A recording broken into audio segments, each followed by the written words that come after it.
인류의 역사는 하나님으로부터 멀어지려는 인간의 죄성, 그럼에도 불구하고 그런 인간을, 그런 죄인들을 찾아오시는 하나님의 은총이 마치 날줄과 시줄처럼 엮여져 만들어진 역사다. 동의하시죠?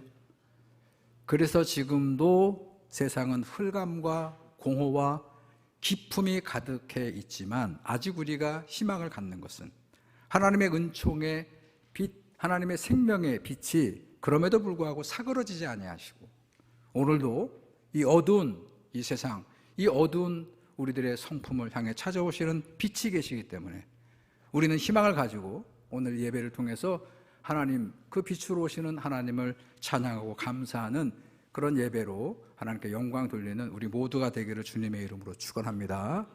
여러분, 아담과 하와가 하나님께 범죄합니다. 자, 그런데 아담과 하와가 하나님께 범죄할 때 뱀이 유혹을 했어요. 그 뱀의 유혹이 뭔지 아시죠? 자, 동산 중앙에 있는 나무 열매를 따먹으면 너희가 하나님처럼 되리라. 여러분, 인간은요, 하나님처럼 되고 싶은 그런 탐욕의 역사가 처음부터 있었다는 얘기예요. 아주 오래됐습니다. 그런데 문제는 뭐냐면 인간은 인간이고 하나님은 전능하신 분인데 전능한 하나님이 될 수 없는 인간들이 전능해지기 위해서 그들이 뭐를 동원하냐면 힘을 동원하는 거예요. 하나님은 전능함을 말씀으로 그렇게 임하셨다면 인간들은 그 전능함을 추구하기 위해서 힘, 더 쉽게 얘기하면 폭력, 전쟁을 일으킵니다. 자, 그리고 그 힘, 그 폭력이 극대화된 가장 팽창된 그런 모습이 역사에 어떻게 나타나냐면 제국이 되는 거예요. 제국. 여러분, 하나님의 세상을 창조하신 창조의 질서는 생로병사. 모든 것들은 태어나서 자라다가 때가 되면 쇠퇴하고 소멸되는 생선, 발전, 쇠퇴, 소멸의 순환의 반복이 생명의 역사인데, 그런데 힘을 동원한 이 제국들은 그 하나님의 질서를 부정하고 쇠퇴를 부정하고 계속 팽창하려는 그런 자기 확장을 추구하면서, 그래서 여러분 알고 있는 제국들의 하나 같은 캐치플레이어, 구호가 뭡니까? 우리 옛날에 제가 중고등학교 다닐 때 영국, 그러면 영국은 무슨 나라라고 그랬죠? 해가 지지 않는 나라를 제국들은 추구합니다. 자, 제가 왜 이 말씀을 이렇게 드리냐면 오늘 우리가 함께 읽은 이 출애굽기의 본문의 배경이 바로 이런 제국들의 이야기로부터 시작됐다는 것이요. 고대 이집트 제국이 힘을 가지고 팽창하면서 그 안에 많은 사람들을, 노예들을 인간의 아이에 취급을 하죠. 자, 그들이 부르짖습니다. 자, 그 노예들은, 그 건축 노예들, 그 히브리 노예들은 신을 가질 수 없기 때문에 그냥 그 하염없이 하늘을 향해서 부르짖었고요. 그랬더니 이야기가 어떻게 되죠? 하늘에 계신 하나님이 그들의 부르짖음을 들으시고. 여러분 기억하세요. 우리가 예수 그리스도로 구원을 얻는데 우리가 예수 그리스도로 부르짖어야 되고요. 우리가 예수 그리스도의 이름으로 하나님께 부르짖을 때 그분이 들으셨을 때 그때 하나님의 구원의 역사가 임하게 된다. 어떻게 하나님이 구원하시죠? 그 제국의 역사에 개입해 오시는 거예요.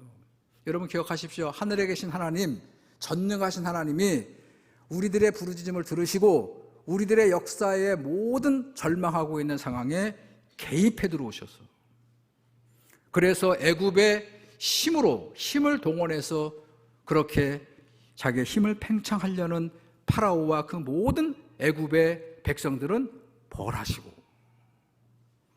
10가지 재앙은 그 애굽 제국의 그 힘을 무력화시키는 그런 역사를 통해서 그 힘에 의해서 억압받고 희생된 당신의 백성들을 구원하시는, 그리고 그 하나님의 구원의 가장 피날레, 그 꽃이 바로 오늘 우리가 함께 읽은 본문 바로 앞에 나오는 무슨 사건이죠? 무슨 기적 사건입니까? 홍해 바다의 기적 사건을 하나님이 열어주시고, 오늘 바로 그 홍해의 기적을 경험했던 이스라엘 백성들이 하나님을 찬양하는 거예요. 자, 그 중에서 그 찬양 가운데 모세의 찬양이 있었고, 그 다음 미리아의 찬양. 자, 오늘 본문은 바로 그 내용입니다. 자, 여러분 21절 보세요. 너희는 여호와를 찬송하라. 그는 높고 영화로우시며 말과 그 탄 자를 바다에 던지셨음이라. 그리고 그 앞에 19절을 보게 되면 거기에 말과 병거와 마병, 우리죠. 이집트 제국의 말과 병거와 마병을 무너뜨리고, 그건 뭡니까? 제국의 상징이에요. 힘을 바탕으로 세워진 제국을 상징하는 그 폭력을 다 하나님께서 개입하셔서 어떻게 했다고요? 하나님이 개입하시니까 그 힘이 속수무책으로 그 폭력의 수단들이 다 망하고 다 무너지게 되었다.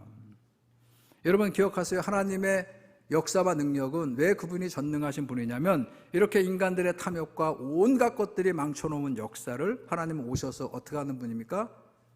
다시 하나님의 창조의 질서로 바로잡아 주시는 하나님이시라는 것이요. 자, 그래서 예언자들, 우리가 지금 예언서를 이제 다 읽었습니다. 자, 이제 말라기 예언서는 앞으로 한 2번 정도 더 하면 이제 마지막 2장이 남았는데, 자, 우리 창세기에서부터 예언서의 말씀을 지난 4년 6개월 동안 새벽마다 읽었는데, 예언자들이 이스라엘 백성에게 전했던 하나님의 말씀의 주제를 얘기하라면 야훼의 날이 오신다는 거예요. 하나님의 나라, 복음서는 그걸 하나님의 나라라고 했습니다. 여호와의 나라. 자, 그 나라가 이 땅에 오고 있다. 그러면 그 나라가 오시면 어떻게 된답니까? 모든 죄는 벌을 받고, 물론 이스라엘 백성도 하나님 앞에 바로 서지 못했던 허물과 죄에 대해서는 하나님의 책임을 물으시지만, 근데 그 책임으로 끝나는 게 아니고 하나님께로 돌아서면, 하나님의 말씀으로 그들이 돌아서면, 그러면 다시 그들을 하나님은 구원해 주신다. 여러분, 우리가 메시아가 다시 이 땅에 오시는 여호와의 날에 대한 기대와 소망이 우리 교회와 성도들에게 있기 때문에 지금 우리는 고단하고 힘든 현실을 살아가지만 우리가 어떻게 해요? 거기에 낙심만 하고 있지 않을 이유가 바로 여기 있다는 것이에요. 자, 오늘 그런 희망을 가지고 우리나라 역사에도, 우리 역사에도 굵직굵직했던 사건 속에 하나님께서 그 절망하고 그 무너질 수밖에 없는 그 우리나라 백성들에게 하나님이 계시하고 오시는 역사적 사건들이 많이 있었는데, 그 중에 하나가 저는 김인현 1919년 3.1 만세 운동, 자, 거기에도 하나님께서 우리를 찾아오시는 그런 역사의 계시의 사건이라고 저는 오늘 이 설교를 통해서 한번 말씀의 묵상을 해보고자 합니다. 여러분 아시는 대로 이미 우리가 1910년도에 합방이 된 게 아니고 1905년도에 을사년, 올해가 을사년의 해죠. 을사늑약이라고 하죠. 조선, 즉 대한제국의 외교권이 빼앗겼어요. 외교권을 그냥 을사오적, 이완용으로 대표되는 그 무리들이, 그 매국노들이 갖다 일본에게 바칩니다. 그러니까 이 조선 땅을 일본 제국이 아무렇게나 해도 외교권에서 어느 누구의 도움도 받을 수 없는 그런 외교권을 그냥 내준 거예요. 자, 그 을사늑약에 있기 바로 직전에 어떤 일이 벌어졌냐면, 일본의 낭인들, 우리의 교라면 건달들, 약부자들에 의해서 나라의 국모인 명성왕후가 시해됩니다. 자, 명성왕후의 시해 사건은 우리 역사가 가르치지 않아요. 너무 끔찍했고 너무 수치스러워서. 정확한 실체를 우리가 알 수 없지만 어쨌든 나라의 국모가 일본의 건달들에 의해서 온갖 모욕을 당하고 죽임당하게 돼요. 자, 을사조약에 의해서 그 이듬해에 군대를 해산합니다. 아니, 나라의 주권을 가지고 있던 군대가 해산되는데 국가는 아무것도 하지 못하고 거기에 의분했던 군인들이 자살을 하거나 의병 활동을 했어요. 우리나라 의병, 독립을 향한 의병은 군대 해산을 당했던 군인들에 의해서 시작이 됐지만 곧바로 탄압됩니다. 얼마 지나지 않아서 당시의 왕이었던 고종을 일본은 폐위시킵니다. 온 나라가, 당시에는 아직까지도 전제 굴주제니까 왕이 곧 나라거든요. 그 고종의 폐위의 만행을 보고 사람들은 여러분 어떡합니까? 통곡을 하고 울부짖고 부르짖지만 어떻게 해볼 수 없는 그런 울분과 이런 것들이 가슴에 가득했어요. 자, 그러면서 세계의 국제 정세가 변화됩니다. 바로 그런 일이 이 조선 한반도에 그렇게 어두운 세력들에 의해서 무참하게 짓밟히고 있던 그때에 밖에서는 이 가까운 러시아에 혁명이 일어나서 그런 모든 짜르 절대 군주가 농민들의 혁명으로 무너지고, 이게 지금 알게 모르게 세상으로 전파되고 있고요. 그 다음에 1차 세계대전이 끝난 이후에 여러분 학교 때 배웠던 미국의 윌슨 대통령이 민족 자결주의라는 것을 선언함으로 말미암아 우리나라는 그렇게 일제 굴복하고 있었지만 우리나라의 그 선각자들, 그 선각자들에게 이 나라를 다시 회복해야 된다는 그런 기운이 그들에게 들어오게 되는 것이요. 당시 모든 세계의 흐름은 힘의 시대에서 도위의 시대로, 힘만 가지고, 제국의 힘을 가지고 그렇게 세상을 하는 것이 아니고 윤리적으로 도의적으로 맞는 그런 시대가 열리고 있다는 것을 우리 민족의 선각자들은 자각하게 됩니다. 그 심지에 불을 당긴 사건이 고종 황제가 죽어요. 역사는 그것을 그냥 고종 황제의 승하 사건으로 기록하고 있지만 많은 국민들은, 백성들은 의문을 제기합니다. 왜 갑자기 고종 황이 죽었는가? 그리고 그 장례날 온 팔도 강산의 백성들이 다 거리로 나오는 거예요. 나라 임금님의 장례에. 그리고 거기에서 어디선가부터 독립만세를 외치는 거예요. 자, 이 운동이 도화선이 되어서 결국 김인년 3월 1일에 많은 백성들이 전국 방방곡곡에서 그렇게 나라의 독립을 외치는 운동으로 그렇게 벌어지게 되는 것이요. 여러분 잘 아시는 대로 이 3.1 만세 운동을 이끌었던 민족의 지도자들, 대표를 우리가 33분으로 알고 있는데 그 중에 몇 분이 우리 교계의 지도자들이죠? 학교 때 공부를 열심히 안 해가지고 16분, 33분 가운데 절반이 우리 기독교 교계의 지도자들이었어요. 당시에 대한제국의 기독교 인구의 백분율로 보면 기독교 인구가 1.5%가 채 안 됐다고 그래요. 그러니까 20만 명이 조금 넘고 30만 명이 채 되지 않는 당시의 기독교인들은 소수죠. 1.5%에 불과했던 아주 소수의 우리 교계 기독교가 3.1 운동의 주역이 됩니다. 당시에 1919년이잖아요. 우리 조선 땅에 선교사가 와서 복음을 전한 게 불과 1884년이니까 여러분 아시는 장로교의 언더우드 선교사와 감리교의 아펜셜러 부부가 재물포항에 첫 발을 디딘 게 1884년 부활절이니까 1915년은 불과 얼마 지나지 않았지요. 근데 그때 그 선교사들, 많은 조선 땅에 와서 복음과 교회를 세웠던 개신교 선교사들은 어떤 것을 가르쳤냐면, 캐톨릭도 그랬습니다만 정치엔 교회는 중립을 지켜야 된다. 교회는 정치의 중립을 지켜야 된다. 어려운 문제가 있는 정치적인 이슈가 있으면 그 문제에 직접 관여하지 말고 기도하라는 가르침을 했고요. 만에 하나 크리스천들이, 교인들이 독립에 헌신하면 교적에서 출교시켰어요.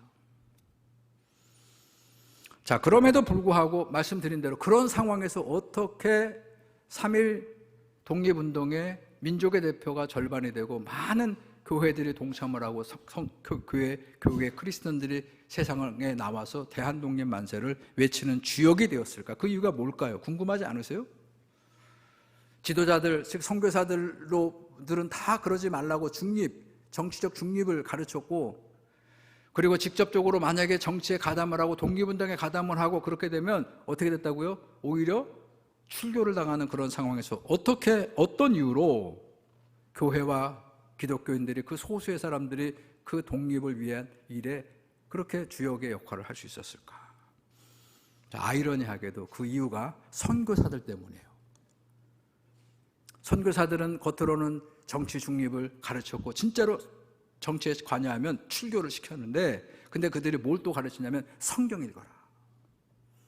성경을 열심히 읽게 했어요. 여러분, 예전에 성도들은요, 우리 어르신들을 보면요, 여러분 성경 박사들이에요. 신실하신 우리 권사님들, 장로님들은요, 성경이 달고 달아서. 그 다음에 선교사들이 새벽에 와서 기도하라. 그리고 주일 성수하고 예배를 생명처럼 지키라. 그래서 우리 교회에 지금 80대, 90대 되신 분들은 예배를 그렇게 사모하고, 그리고 기도를 목숨을 걸고 기도하고, 그리고 뭘 읽은 거예요? 성경을 읽었단 말이에요. 자, 그런데 성경을 읽어보니까 그 안에 이제 자각을 하면서 말씀을 잡고 있으니까, 성경의 그 말씀을 깨우쳐 주니까 온통 무슨 얘기예요? 아니, 온통 무슨 얘기입니까? 제국들 얘기잖아요. 여러분, 출애굽기를 열면 거기에 이집트 제국의 힘에 의해서 이스라엘 노예들이 핍박받고 고난받는 얘기들, 역사서를 건너가고 사사기 때를 건너오면 거기에 온갖 외적의 힘에 의해서 고난받고 있는 이스라엘 백성의 이야기들, 열왕기서로 들어가면 거기에는 온갖 아수르 제국에 의해서 북왕국 이스라엘이 멸망당해서 사마리아로 뿔뿔이 흩어진 이야기들, 남유다 백성들이 다시 바벨론 제국에 의해서 다 포로로 끌려가서 고생했다가 돌아오는 이야기들, 헬라 제국에 의해서, 그 다음에 로마 제국에 의해서, 예수님 시대에는 로마 제국에 의해서 아까 제가 기도할 때 기도한 대로 예루살렘아 예루살렘아, 주님께서 그 헐벗고 불쌍한 자기의 백성들을 위해서 그렇게 기도하셨던 그런 이야기들이 수도 없이 나오는 거예요. 여러분, 그 성경을 읽으면서 성령께서 모든 조선의 성도들을 깨우쳐 주셨다는 것이에요. 지금 우리가 이렇게 절망하고 지금 나라가 이렇게 다 빼앗기고 있지만, 옛날 고대 애굽 땅에 하나님이 역사하시니까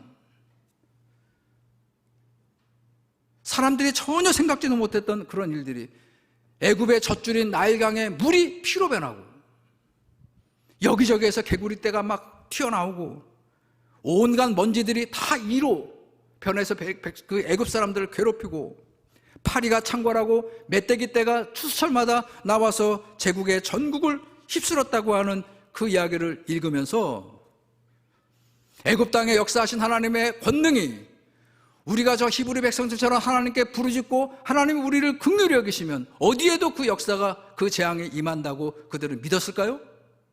이 조선 땅에도. 그 신앙의 고백으로 3.1 만세운동에 많은 교계 지도자들이 투신하고 많은 교회들이 거기에 동참하고, 그런 사건이, 바로 그런 역사가 3.1 운동 안에, 우리 조선 기독교의 그 명운이 그 안에 담겨 있다고 하는 사실이에요. 여러분 기억하세요.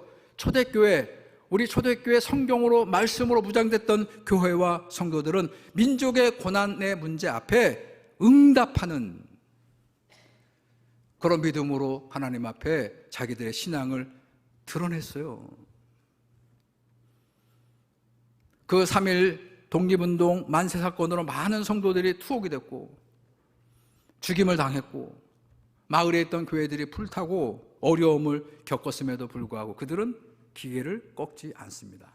그랬더니 어떤 일이 벌어진지 아세요? 일제가 오히려 타협했어요. 일제가 강압적으로 했던 것을 내려놓고 교회와 성도들을 타협하게 됩니다. 자,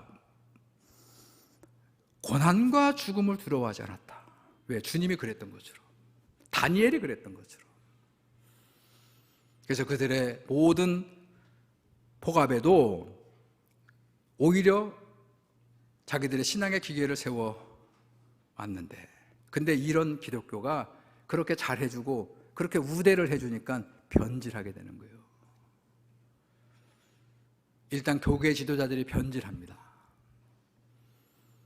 그러면서 얼마 있지 않아서 그들이 대동아 전쟁을 일으키면서 신사참배를 요구하는데, 온갖 궤변으로 교계 지도자들이 신사참배를 받아들여요. 장로교, 감리교, 다 신사참배를 합니다. 연세대학교, 이화여대 모든 미셔너리 스쿨들이 전부 다 신사참배에 그들이 굴복합니다. 한 데가 있어요. 숭실학교, 지금의 숭실대학교. 평양에 그때 있었거든요. 숭실학교가 끝까지 신사참배를 거부했는데, 그러면 그들은 어떻게 했어요? 숭실학교를 폐교시켰어요.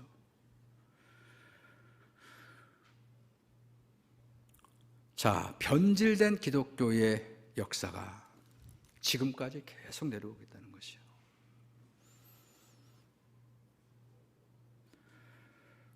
지금도 많은 일반 사람들은 예전엔 이러지 않았는데 한국 교회와 광화문의 태극 부대를 동일 선상에서 봅니다. 왜 그렇게 보느냐? 광화문과 여의도 국회 앞에 지금 연단에 올라서는 그 선동가들은 다 직함이 뭡니까? 직업이 뭐예요? 목사들입니다.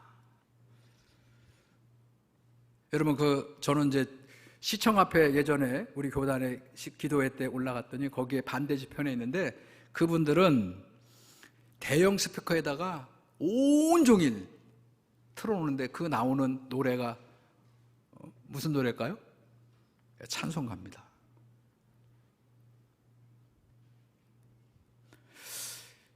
뭐 여러 가지 이유가 있겠습니다만, 어떻게 그냥 일부분이라고 생각하면 좋겠지만, 여러분 그런 행태들에 대해서 지금 어떤 교회들도 여러분 거기에 비판하고 잘못됐다고 그렇게 공개적으로 하는 교회들이 거의 없어요. 그냥 침묵하고 교회들이 그런 부분에 여러분 언급을 하지 않아요, 목사들이. 왜 이렇게 됐을까? 왜 교회는 이 시대의 역사적인 현실의 어려운 문제 앞에 응답하지 못하는 것일까? 왜 권력자들의 불의를 불의하다고 말하지 못하고 저항하지 못하게 되는 것일까? 말씀드린 거기에는 3.1운동 이후에 신사참배 등으로 굴복했고, 여러분 이런 거죠. 힘 있는 자는요, 한 번 굴복을 하면 그 다음 요구가 더 커지는 거예요. 그 이후로 교회는 앞장서서 뭘 했느냐? 대동아 전쟁을 일으키니까 장로교회가 헌금을 모아가지고 일본 비행기를 사줬어요. 그 비행기 이름이 장로교 비행기예요. 이게 부끄러우니까 우리가 다 지금 역사에 숨겨놨지만, 여러분 장로교가 앞장서서 일본의 대동아 전쟁, 태평양 전쟁에 나가서 싸우라고 일본에 비행기를 헌납하고, 여러분 이화여자대학교의 총장인 김한란 교수가 앞장서서 학도병에 호소하고 여학생들에게 위안부에 나가도록 종용하고, 그러다가 일본의 태평양 전쟁에 패전을 하고 망하죠. 역사에 큰 누를 끼쳤던 교계가 그럼 뭐 해야 되죠? 그때라도 참여하고 회개운동을 벌여야 되는데 그렇게 하지 않고 일제 때 후반기에 누렸던 기득권이 너무 매력적이에요. 그래서 그들은 어떻게 했느냐? 반공주의로 옷을 갈아입습니다. 자기들의 기득권을 내려놓고 싶지 않아서 그때부터 기독교는, 한국 교회는 반공주의, 미국을 중심으로 뒤로 해가지고 반공주의, 사회주의를 반대하는 데 앞장을 서면서 한국 기독교의 역사는 여러분 자기의 잘못을 회개하지 않고 오히려 계속해서 자기들의 기득권을 누리는 길을 선택했다는 것이에요. 그게 지금의 뿌리예요. 저는 우리 교회 어떤 집사님이 저한테 책을 선물했어요. 제가 성경 공부할 때 책 소개를 많이 하니까, 자, 그 책이 하얼빈이에요. 그 하얼빈 책을 제가 읽었습니다. 그리고 영화도 봤어요. 자, 그 하얼빈 영화를 봤는데 거기에 이런 대목이 나옵니다. 자, 안중근 의사가 1909년 11.6이에요. 1979년 11.6에 박정희 대통령이 죽었다면 1909년 10월 26일 날 하얼빈에서 이토 히로부미를 2등 방문을, 아까 얘기했던 그 을사늑약 외교권을 강탈하는 데 주역이 이토부미거든요. 히로부미. 그를 안중근이 저격해 죽입니다. 그리고 여순 감옥, 류순이라고도 하고 여순이라고도 하는 감옥에 지금 동계올림픽을 했던 하얼빈에 갇혀 있어요. 재판을 벌이는데 그 소설에 보면 안중근이 고향에 있었던 성당, 그 캐톨릭 신자였기 때문에 고향의 성당 신부님에게 고해성서 할 수 있는 기회를 달라. 그랬더니 일본 당국이 허락합니다. 그 종교적인 신념이니까 성당 신부가 와서 고해성사를 허락을 해주는데, 근데 문제는 당시 한국의 천주교 교구가 불허합니다. 영화 보신 분들 아시죠? 천주교 교구, 서울에서 명동교군가에서 안중근은 독립운동에 가담을 했고, 독립운동을 하는 사람들은 교회의 정치적 중립을 위반했기 때문에 출교 명령을 내린 거예요. 근데 영화를 보게 되면 영화에는 극적으로 그 고향교회 성당 신부님이 그 금지함에도 불구하고 그냥 기차를 타고 안중근을 만나러 가는 그런 이야기로 처리를 했습니다만, 어쨌든 당시 천주교회는 일제강점기 때 천주교 교인들은, 신도들은 독립운동에 가담할 것을 막았고 정치에 중립할 것을 선언했고 가르쳤고, 만약에 정치에 관여하면 출교를 했어요. 기독교와 개신교가, 천주교와 개신교가 똑같이 했어요. 그런데 2019년 3.1운동 100주년을 맞이해서 한국 천주교 주교회의에서 이런 결정을 하고 우리 국민들을 향해서 성명서를 발표하는데, 그 성명서가 참회의 성명서예요. 일제강점기 때 캐톨릭 신도들에게 독립운동에 참여하지 말고 어떤 정치적 이유에도 중립을 하라고 가르쳤던 것을 공개적으로 잘못된 일이라고 참회하는 성명서를 당시의 대주교 김희중 대주교가 발표합니다. 그 전문의 일부분을 소개할게요. 천주교회는 시대의 징표를 제대로 바라보지 못한 채 민족의 고통과 아픔을 외면하고 저버린 잘못을 부끄러운 마음으로 성찰하며 반성합니다. 여러분, 저는 지금 한국교회가 이런 천주교의 회개운동에 주목해야 됩니다. 나라와 민족의 아픔과 고통을 외면한 채 자기들의 일에 몰두했었던 그들의 모습은 결국 자기의 부와 자기의 높은 첩탑은 쌓아 올릴런지 몰라도 많은 사람들로부터 외면당하고 버림받게 될 것이기 때문에 그래요. 또 하나, 3.1 만세 운동에서 우리가 주목해야 될 한 가지가 더 있습니다. 나라가 풍전 등하의 위기 가운데 있었을 때 종교 지도자들, 그건 종교를 초월해서 불교, 천도교, 기독교, 이런 모든 종교의 지도자들의 대표들은 머리를 맞대고 그 나라의 커다란 문제를 위해서 함께 수기하고 그리고 공동으로 어떤 문제에 대응했다는 것이에요. 여러분, 종교는 세상의 아픔을 영적으로 치유하는 일에 매진해야 될 뿐만 아니라 모든 사회의 갈등을 줄이고 사회 통합을 기여하는 데에 종교가 일임을 담당해야 돼요. 당시 3.1운동에는 바로 그렇게 종교들이 자기들의 교리와 주장을 내려놓고 통합을 위해서 그렇게 역할을 합니다. 자, 근데 지금 우리 한국 교회 모습은 어떻죠? 교회가 이 지금 분열되어 있는 이 나라 두 쪽으로 갈라져 있는 이 현상에 대해서 통합을 위해서, 화해를 위해서 깃발을 올렸습니까? 갈등과 부재를 더 조장하기 위해서 깃발을 올리고 있습니까? 먼 훗날 우리는 다 하나님 앞에 서게 될 겁니다. 그때 우리 주님이 우리에게 이렇게 묻지 않으세요. 어느 종교에서 왔느냐? 너는 어느 종교에 속해 있었느냐? 그렇게 묻지 않으시고 이렇게 물으실 것 같아요. 모든 종교가 사랑을 얘기하고 자비를 얘기하니까 내 이웃에게 너는 어떤 사람이었느냐? 여러분, 우리 전주중앙교회는 우리들의 교회가 아닌 다른 이웃들에게 어떤 이웃입니까? 지금 한국교회는 교회를 믿지 않는 모든 세상 사람들에게 어떤 이웃인가요? 예수님의 선한 사마리아 비유가 바로 그 대답을 하고 있죠. 누구처럼 하라고요? 누구를 인정하십니까? 강도 만난 그 어려운 이웃을 돌봐주었던 선한 사마리아 사람이 하나님께 인정받는 사람이라고 주님은 가르쳤다는 것이에요. 또 하나, 교회 안에 보게 되면 말로가 아니라 삶으로 무신론적인, 그리고 반생명적인 삶을 살아가는 교회 성도들이 많이 있어요. 그들은 입술로는 예수를 고백하려는지 몰라도 그보다 더 중요한 그들의 가치와 삶으로는 예수를 부인하는 사람들이에요.